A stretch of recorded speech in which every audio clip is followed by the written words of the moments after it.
Language Arts, Lesson 9, Pronoun-Antecedent Agreement in Gender. So we've done it before where we have to have subject-verb agreement and pronoun-antecedent agreement. And now we are taking a look at the gender. Should it be male? Should it be masculine pronoun? Should it be a feminine pronoun? Or should it be a neuter pronoun where it doesn't actually have a gender at all? Which would be it or it. So going over the different pronouns for the genders, we have masculine, he, him, or his. Then we have feminine, which are she, her, and hers. And then we have neuter, which is it and its. So how do we do this?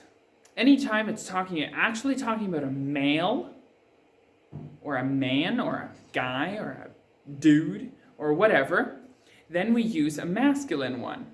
And then if we talk about a lady, a female of any sort, a lady, a girl, a gal, whatever you want to call it, then we would use the feminine one, her and hers. She, her, hers. And then if we are talking about an animal, then we would use it, unless we actually know the gender. Or if we're talking about a tree or a curtain, the curtain is hanging on its rod, because the curtain isn't actually a male, isn't a female, so we just use it or it. Now, if we can't really decide what kind of gender it is, like let's say students. In my class, I have some male students and some female students, some guys and some girls. Therefore, we don't know. Each student takes his place. We do not use her place. Each student takes her place unless all the students in the class are girls.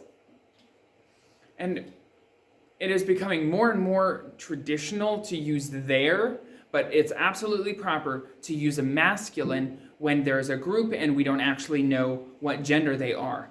Now with animals, normally, unless you actually know the gender, use its. Let's say the doe, then you use her. The buck, then you would use his. Or the lioness, then you would use her.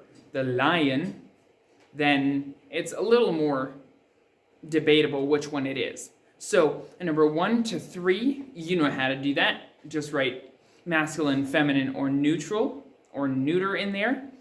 And the rest, I'll go over 2 of them with you. It's number 4, says the instructions is circle the pronoun, underline the antecedent.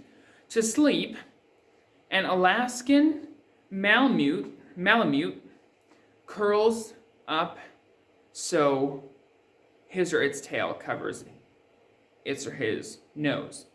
So, an Alaskan Malamute, the antecedent is Malamute, but we don't know if it is a male or a female, but it is an animal. Therefore, we would put its there, because it's an animal and we don't know the gender. So, curls up, so its tail covers its nose. And then number 5. For Brenda's bridal shower, every woman brought her or their favorite recipe. Woman. So it would be, we know the gender, it's female, feminine, so we would use, go ahead and write it in the market, I won't give you the answer. So go through them all like that. If it's a river, we know that we can't say his or her there, then we have neuter. And besides that, I think we're good to go. If you have any questions, let me know. Do the rest of the lesson on your own.